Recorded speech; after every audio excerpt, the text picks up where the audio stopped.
Hello, music lovers. You know, there's a lot of things that you can think about over the holidays. How about a geriatric woman getting run over by a mythological creature? You know where I'm going with this.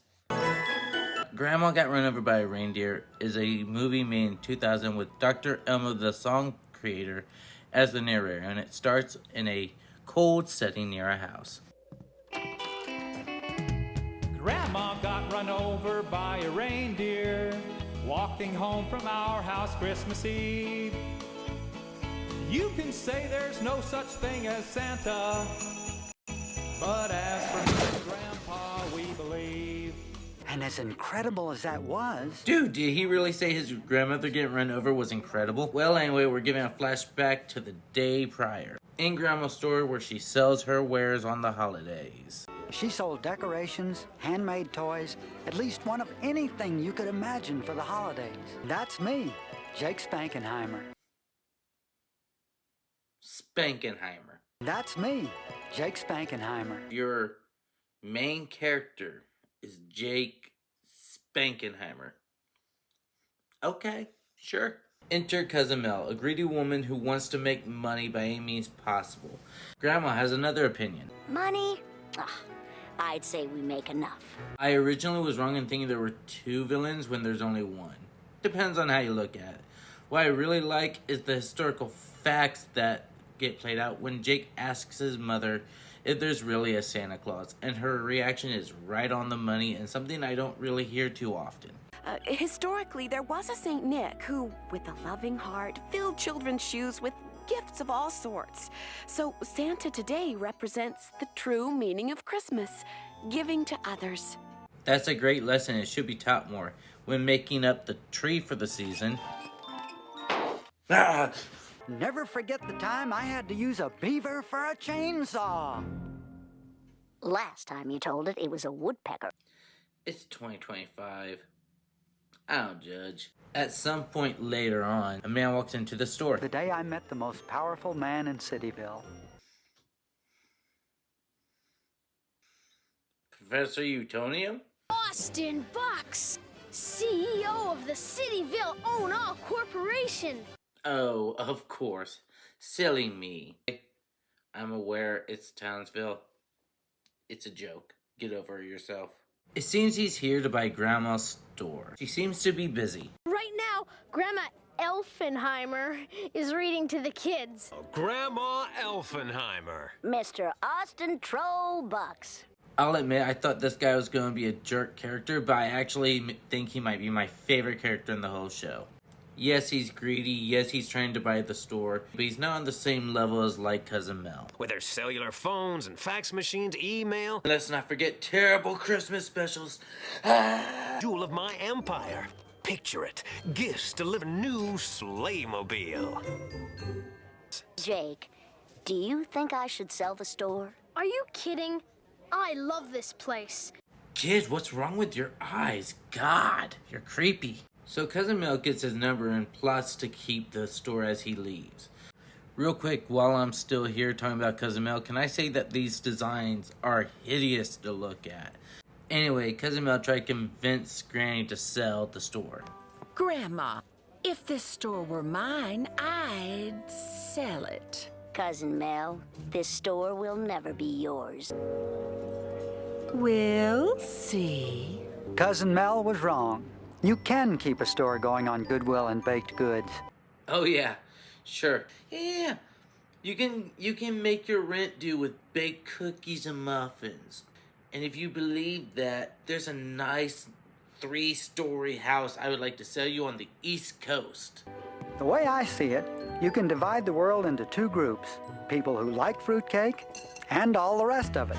Oh yeah, I should probably also mention that this short has a bunch of songs in it with no segue, no reason, no point to further the plot. It's a waste of time. If you want proof, this whole first song is just about fruitcake. Don't believe me? It was harder than the head of Uncle Bucky. Every ass sermon, a preacher lucky. One's enough to give the whole state of Kentucky a great big belly ache. Grandma's killer fruitcake.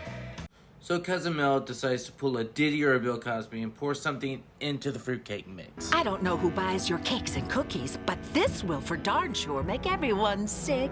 You'll have to sell, Grandma. Well, it's time for Grandma to meet her maker, and not a moment too soon.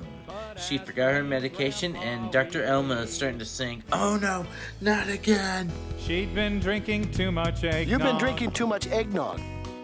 And we begged her not to Please, go. don't go. Begging! I gotta say, they focus on her getting run over a lot in this special, which I get it, it's the name of the show, but man, it's a little morbid, don't you think? Grandma, watch out! Now ain't that a lovely sight? A geriatric woman in the snow face first. So Jake tries to explain everything to the family, and of course the family doesn't believe him. So what do? That's right, officer. Missing.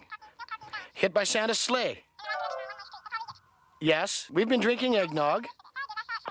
Well, yeah, dumbass, what did you think was gonna happen? Of course they hung up on you. You're lucky they didn't laugh in your face. We got a code 1225, Santa Claus's real syndrome family dispute. Now that's a lovely picture for the children. What appears to be an impression of a person in the snow. Look there, but how do we know it's Grandma? Doofus knows. Doofus. The dog's name is Doofus. Really? Fucking Doofus? Cousin Mel finds a letter and decides to hide it and wants a full-on investigation. You can work the Santa angle later. Better get looking for the old Brad. Did she really say, better get looking for the old broad? Better get looking for the old Brad. Who talks like that? Who? So as you would expect, weeks turn to months, and months eventually somehow turn into a full year without seeing Grandma. They even have milk curtains on her. What? So they cast her off as dead, much like we do, and wear black clothes around the house, with the daughter clearly going through a goth phase. In the meantime, Cousin Mel's trying to butter up Austin Bucks.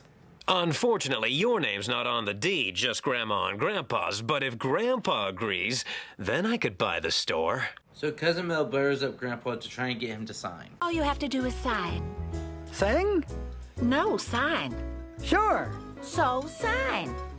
I'd rather sing.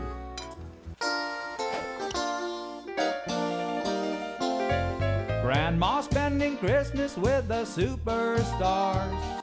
Wow. Just wow. That might be the laziest segue into a song that does absolutely nothing for the plot I have ever seen in my entire life.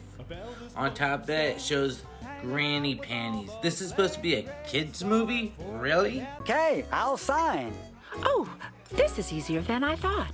Again, dumbass, what were you expecting? Actually, I'm going over to see Austin Bucks and sell this dump for millions. Grandpa, how could you do that? In come this out of nowhere chase scene. It's pointless, it goes nowhere, but I love the way Austin Bucks comes back into the story with this one line. Jake, nice stop. Hi, who the hell are you? Cousin Mel's attorney. I am Slime.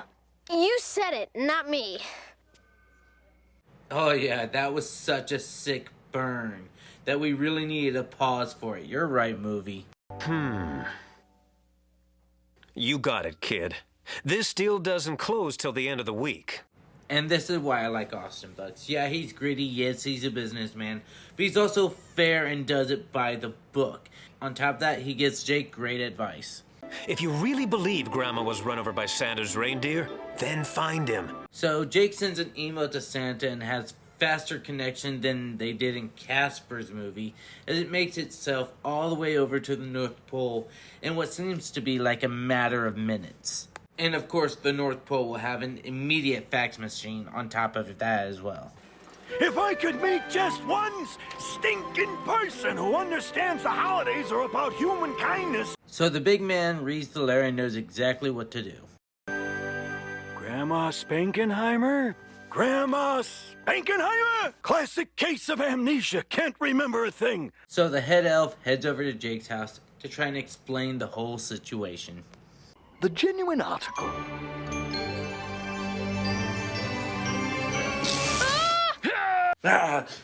So Jake and Quincy head to the North Pole as the song Feels Like Christmas plays in the background. And this is not only the best song in the entire movie, but it's also incorporated with the best artwork in the entire movie. Look at some of these colors. Some of this background is truly spectacular.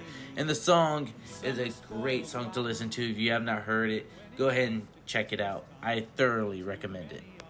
It will feel like Christmas to people everywhere. It will feel like Christmas when we all learn to share. So they make it to the North Pole, where they finally reunite with Grandma, who still has amnesia and can't remember a thing. But now we gotta show that Santa didn't actually leave the scene of an accident and he go into the city to save Grandma's store. I feel like scientists would be waiting for these reindeer so they can figure out how to advance weapons. But who knows? Wait! Mr. Bucks, you can't buy the store from Cousin Mel.